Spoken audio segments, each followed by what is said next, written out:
O Tribunal Superior Eleitoral decidiu nesta semana que é possível a coleta de assinaturas digitais para apoio à criação de um partido político. O recurso, em tese, vai agilizar o registro na Justiça Eleitoral. Foi o que defendeu o presidente Jair Bolsonaro e aliados próximos ao lançarem recentemente o Aliança pelo Brasil. A legenda é uma entre mais de 70 que estão em formação. Cada uma terá de obter quase 500 mil assinaturas em 9 estados da federação para se tornar apta a obter o registro. Eu vou conversar sobre os desafios das novas siglas e regras que passam a valer no próximo ano com a advogada Edilene Lobo, que é especialista em direito eleitoral. Bem-vinda, Edilene. Muito obrigada. Edilene, como é que você avalia essa decisão do TSE, que é uma decisão, inclusive, provocada anteriormente, na verdade, não foi Jair Bolsonaro ou seu grupo político que o fez, né? Sim. A resposta do TSE vem numa consulta que foi lá entregue em 2018, dezembro de 2018. Mas a avaliação que faço a partir da resposta do tribunal de que é possível o uso de assinaturas eletrônicas para comprovar o apoiamento da criação de partidos políticos, disse o TSE, então, que é possível a partir do momento em que ele possa, e aí vai demandar algum tempo, ter ferramentas que possibilitem fazer essa conferência das assinaturas e principalmente depois de regulamentação da matéria. Quando os ministros discutiam, chegou-se até a afirmar que deveria ser uma regulação que viesse do parlamento. Era a fala do ministro Edson Fachin. Mas no final, com a conclusão do TSE, o indicativo é de regulamentação própria, pelo próprio tribunal, portanto. Mas eu avalio que a regulamentação que diz respeito à estrutura que é necessário criar. Penso que particularmente isso, as ferramentas que possibilitariam a coleta dessas assinaturas e o modo de fazer a conferência. Quer dizer, o tribunal teria que dizer por quais meios essas assinaturas poderiam ser encaminhadas para a Justiça Eleitoral, como poderiam ser certificada a autenticidade, dentre outras considerações para identificar individualmente cada eleitor apoiando aquele partido em criação. Nós temos tecnologia já no mercado para que isso ocorra? Sim, hoje empresas e mesmo os advogados, por exemplo, quando encaminham suas petições, seus documentos à Justiça Eleitoral inclusive, tem que fazê-lo por meio de um sistema eletrônico chamado PJE. Todo o trâmite de documentos se dá por meio virtual.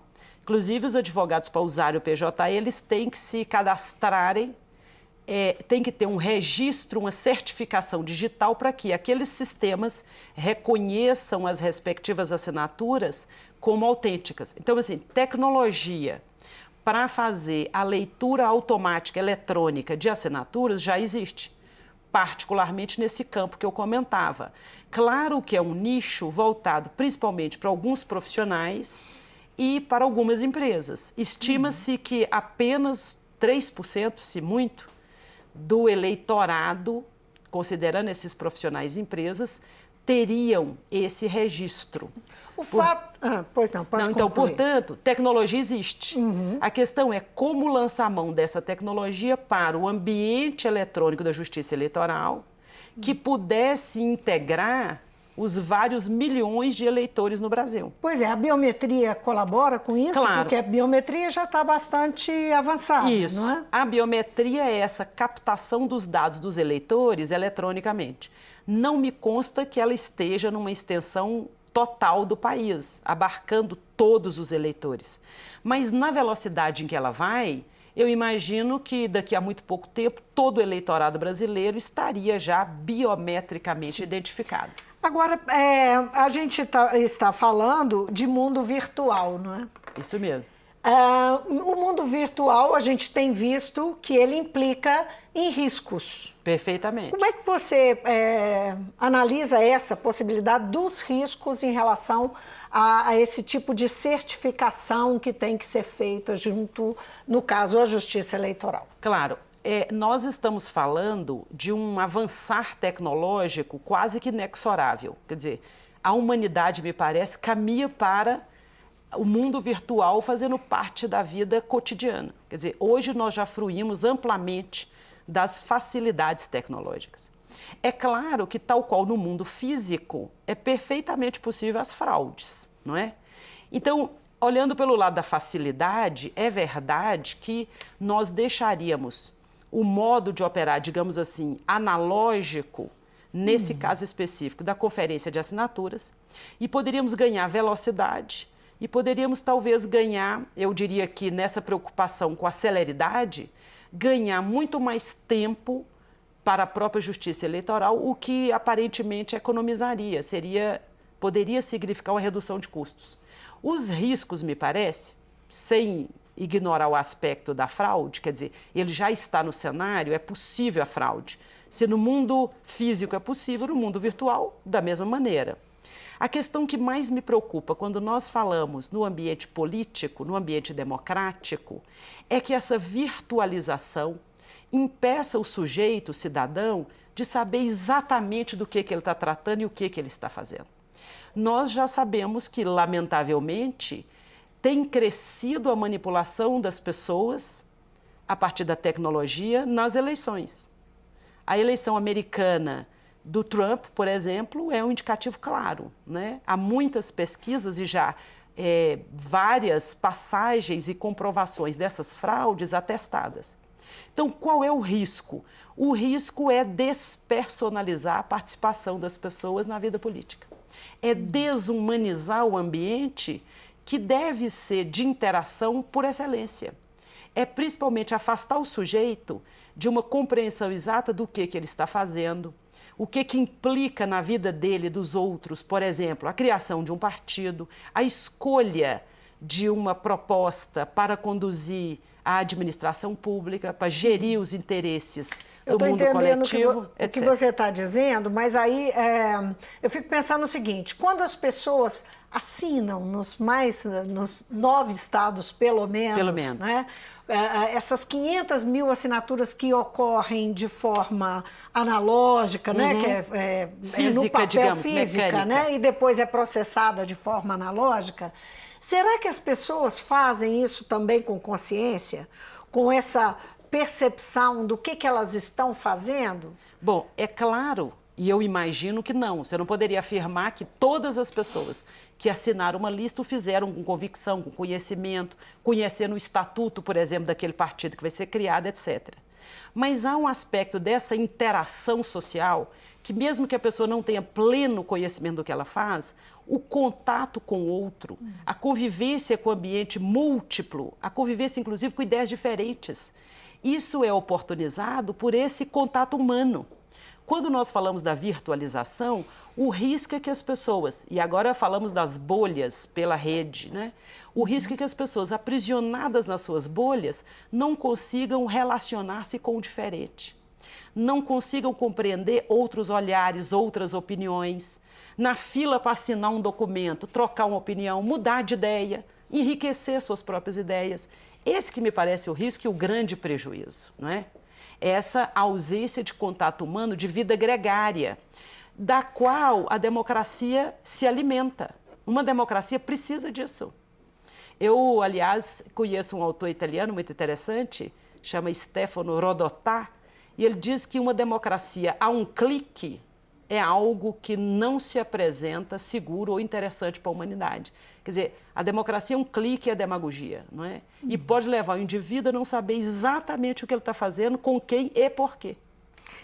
Edilene, há 32 legendas registradas ativas, não é, na Justiça Eleitoral, né? Registradas Me na pareciam Justiça 35, Eleitoral. se eu não estou enganada. Não, mas houve, com as fusões, não é? Ah, sim, elas claro, chegaram claro. a 32 Verdade, depois verdade. das fusões, eram Atualmente. 35 realmente. E outras 76 que estão buscando registro. Não é? A Aliança pelo Brasil, inclusive, ela nem está relacionada entre essas 36, porque ela ainda não chegou a essa condição. De, na fila sobre registro, exatamente, digamos. na fila do registro. Conseguido o registro, há novas regras de desempenho, não é? A cláusula de barreira, né? Exatamente. Digamos assim. Algumas exigências que foram definidas em 2017. Eu queria que você avaliasse como é que isso vai impactar, né, no cenário político, no jogo eleitoral, para quem está no jogo, e como que isso pode dificultar quem quer entrar no jogo e eventualmente consiga aí o registro para participar de 2020. Quando eu discuto cláusula de barreira, eu sempre avalio o seguinte: se o obstáculo é apenas para impedir pluralismo, ele não tem sentido. E hoje o obstáculo que nós observamos com a cláusula de barreira vai particularmente estrangular o financiamento dos partidos. Então a cláusula está voltada muito mais para, eu diria, a mercantilização, o aspecto econômico, do que o aspecto político e de representação. Então, a cláusula de barreira tem sido saudada por muitos para dizer que ela impediria essa proliferação dos partidos e facilitaria, por exemplo, entre executivo e parlamento, melhores negociações, mas eu vejo no final da história uma preocupação apenas com o estrangulamento econômico. Se a ideia da cláusula de barreira, bem debatida com a sociedade, que aliás não foi, essa alteração constitucional, como muitas que vêm acontecendo no Brasil, dispensam, o que é uma pena, o debate público. As pessoas precisam saber o que se faz em seu nome no parlamento, por exemplo. Por que é importante ter uma cláusula de barreira? Por que se deseja restringir o universo de partidos? Não é? E, principalmente, por que o objetivo aqui é estrangular o financiamento.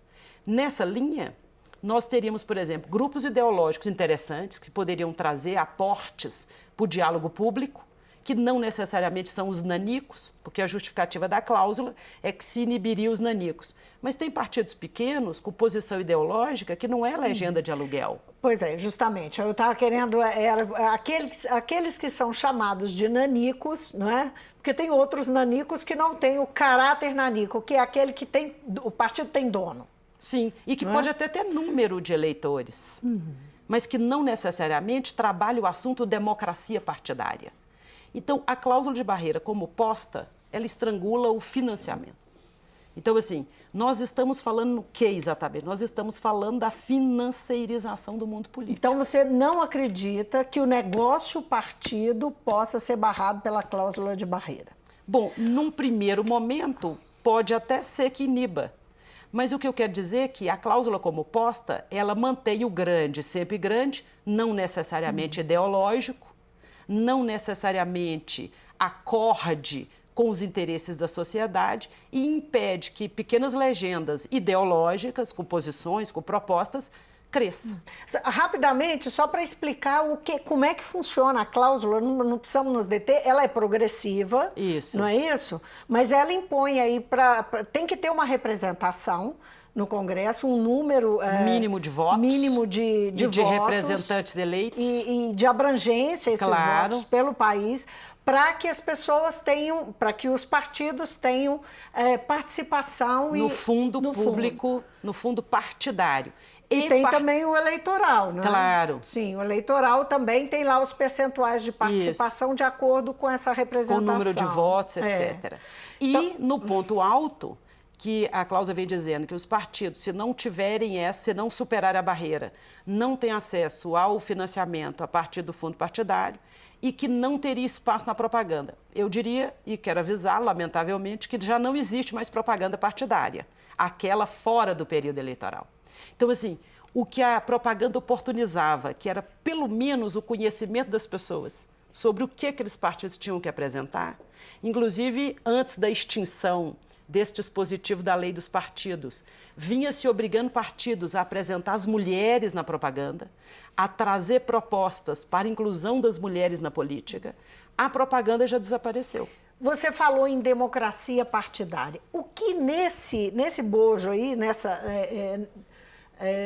nessa situação, nesse contexto, o que poderia ser feito para estimular, para levar os partidos a serem mais ideológicos e terem uma maior democracia partidária? Porque realmente, quando você vê a discussão no Congresso, como nós estamos tendo neste momento, trata-se de valores para custear campanhas. Não que essa discussão não tenha importância, tem. Claro. Né? Se foi decidido que é o financiamento público que tem que ser feito.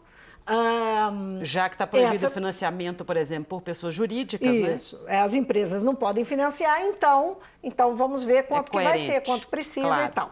Mas não se discute, por exemplo, os aspectos ideológicos e democráticos, claro, a democracia interna de partido, exemplo, que poderia ser feito. Mecanismos de democracia interna. Nós estamos falando num país em que mais de 52% do eleitorado é feminino. Nós temos 3 partidos no Brasil, se eu não estou muito enganada, que são presididos por mulheres. Quando nós olhamos a estrutura interna dos partidos, as mulheres têm representação quase que nenhuma. São pouquíssimos os partidos, de fato tem 2, me parece, que têm paridade nos organismos de gestão, que trabalha com recorte racial, mas superados esses 2 ou 3, a maioria não trabalha, por exemplo, gestão paritária. Então, as mulheres continuam num papel subalterno.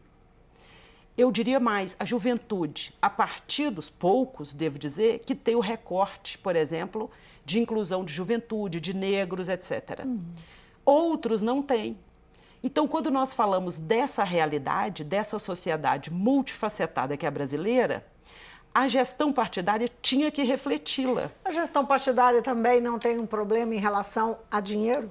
Claro. A questão do PSL, por exemplo, a disputa interna do PSL estava em torno do comando, e do comando do partido. Significa gestão financeira. A gestão financeira. Então, penso eu que se há preocupação, como houve, da legislação estabelecer o fundo de financiamento especial das campanhas, o TSE sempre produzindo regulamentos, alguns até que eu critico veementemente, porque extrapola o texto constitucional, deveria, por exemplo, exigir, a partir da interpretação da Constituição brasileira, deveria exigir cobrar dos partidos, quando dos seus respectivos registros e manutenção dos seus organismos internos, cobrar esse reflexo, no mínimo, para ficar mais fácil a nossa conversa aqui, no mínimo que a gestão partidária fosse paritária. Que a questão de gênero, que é o mais fácil, a partir do artigo 5º da Constituição Brasileira, inciso 1. Lá está claro, homens e mulheres são iguais em direitos e obrigações. No mínimo, o recorde de gênero deveria ser uma exigência para o registro dos organismos partidários, no mínimo. E o programa de governo? Seria uma questão? Aí nós temos outro problema, que é o programa de governo, particularmente dos majoritários. Hoje, a lei obriga que o candidato apenas registre o programa. Ele fica na plataforma da Justiça Eleitoral e para aí o sentido de um programa de governo. Claro que tinha que haver controle, principalmente pela sociedade. Então, penso eu, deveria ser uma exigência para os partidos publicarem a cada tempo seus programas de governo. Criarem, por exemplo, canais públicos de comunicação com a sociedade. Quer ver um exemplo até simples? A grande maioria da administração pública brasileira, desde a União até os municípios, os menores que você possa imaginar, todos têm que ter um portal da transparência. Não tem essa exigência para partidos? Se as pessoas não forem à plataforma da própria Justiça Eleitoral, ao portal eletrônico da Justiça Eleitoral, ela sequer sabe quanto que cada partido recebeu. Então, uma medida simples, que cada partido tivesse o seu portal de transparência, para nós sabermos quanto que ele recebeu, quanto que ele gasta, com quem ele gasta, quem são os seus dirigentes, não é? A distribuição dos recursos. A distribuição equânime dos recursos. Isso fica na mão, inclusive, dos chefes partidários. Lógico, a figura dos caciques eles permanece. que decidem como é que vai ser a distribuição. Claro. Né? De acordo com a lista que é montada. Outro aspecto importante era pré-estabelecer que os partidos o fizessem, claro, considerando que a autonomia partidária é um princípio constitucional, mas que os partidos pré-estabelecessem, antes da distribuição dos recursos, como é que o recurso do Fundo Especial de Financiamento, que hoje estaria em torno de 3 bilhões e 800 milhões, alguns indicam que poderia chegar a 7 bilhões, como é que esses valores serão cotizados? Então, hoje nós sabemos das cotas para registro. por intervenção do próprio Supremo Tribunal Federal e do TSE, já se diz que pelo menos 30% do recurso público tem que ir para o registro de mulheres, se for o registro minoritário, não é? O sexo minoritário. Mas eu fico me indagando, por que 30%? Por que não 50% se nós somos 52% do eleitorado? Né? É uma função de dose homeopática, seria isso? Não é?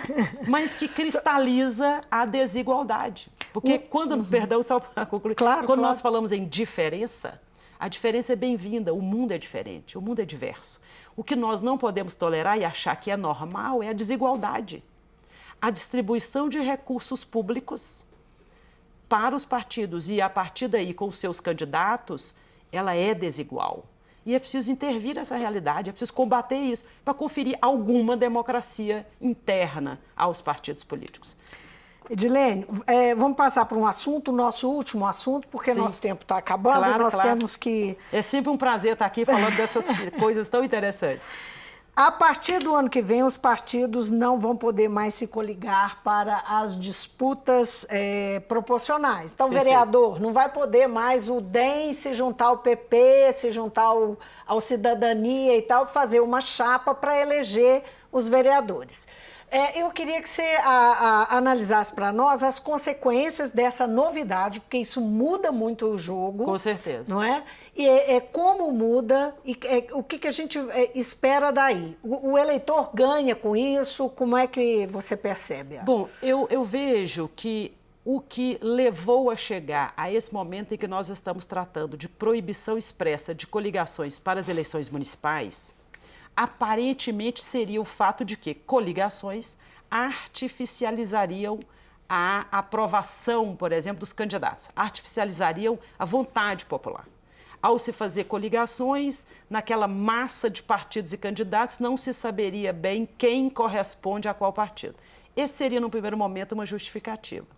Hoje nós estamos na realidade seguinte: de qualquer lugar nesse país, qualquer que seja o município, cada partido que queira se lançar tem que ter candidato proporcional, sozinho, candidato a vereador, eu estou dizendo. Em 2020 é vereador. É vereador. Em 2022 serão os deputados estaduais e federais. Exato.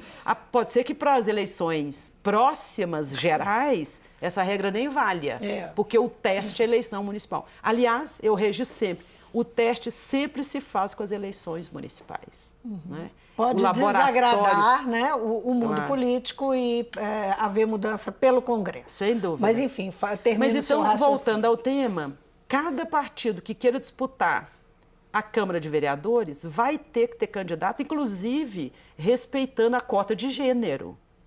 Significa o seguinte: se a coligação dificultava a identificação e a representação mais clara das pessoas e a vinculação de candidatos a partidos, parece-me que agora a dificuldade vai ser com relação àqueles partidos menores, voltamos a eles, que mais ideológicos, inclusive, não contam com um grande volume, seja de filiados, seja de simpatizantes e até mesmo de recurso.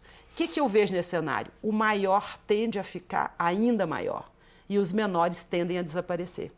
O que é isso? É a vedação, eu digo que é o interdito, a interdição das minorias no cenário político. Parece-me, e eu espero que não seja esse o mapa, parece-me aqui uma pretensão de interdição das minorias. E uma democracia que não se faça pela multiplicidade, ela me parece fadada ao fracasso. Então, assim, o cenário se apresenta para mim curioso, quer dizer, teremos que ver. Tem que fazer o teste mesmo, de 2020, né? Ver o que acontece. O que acontece? Eu espero que não haja um prejuízo tão grande que do teste nós não tenhamos muito mais coisas para melhorar. Agora, podemos esperar aí mais reduções de legendas, mais fusões pelas fusões? Talvez a tendência que 2020 vá revelar após as eleições seja a redução das legendas, um indicativo de fusões, particularmente, não é? E eu espero que não haja um prejuízo para a eleição de mulheres. Espero que não haja. E para o eleitor também não, né? E aí, quando nós falamos da eleição das mulheres, nós falamos da representação da sociedade. Quer dizer, ao eleitor interessa diretamente que esse conjunto seja o mais amplo e democrático possível, né? Estamos aqui torcendo por isso. Claro. Edilene, muitíssimo obrigada pela sua presença. Imagina, obrigada a vocês, eu estou às ordens sempre. Eu conversei com a advogada Edilene Lobo, ela é especialista em direito eleitoral, veio mais uma vez no programa tratar desse assunto, com destaque usamos aí como referência o lançamento do partido Aliança pelo Brasil, que o presidente Jair Bolsonaro manifestou a necessidade de ter assinaturas digitais, assinaturas eletrônicas para se conseguir aquilo que é exigência do TSE, da Justiça Eleitoral, para registrar o partido. A expectativa, inclusive, é baixa que ele consiga esse registro para 2020. Mas o fato é que o TSE, nesta semana, tomou a decisão, respondendo a uma demanda, inclusive mais antiga, de 2018, de que sim, é possível usar a assinatura eletrônica para colher apoios para a formação de um partido. Mas tem muita água para rolar debaixo da ponte no sentido disso ser viabilizado tecnologicamente. Então, esse foi o nosso assunto de partida, mas conversamos aqui sobre o sistema partidário e uma série de implicações e regras eleitorais que vão impactar em 2020. O Mundo Político fica por aqui. Se você quiser rever a entrevista, é só acessar o nosso site ou YouTube para falar conosco por e-mail ou Twitter. Obrigada pela companhia. Até a próxima.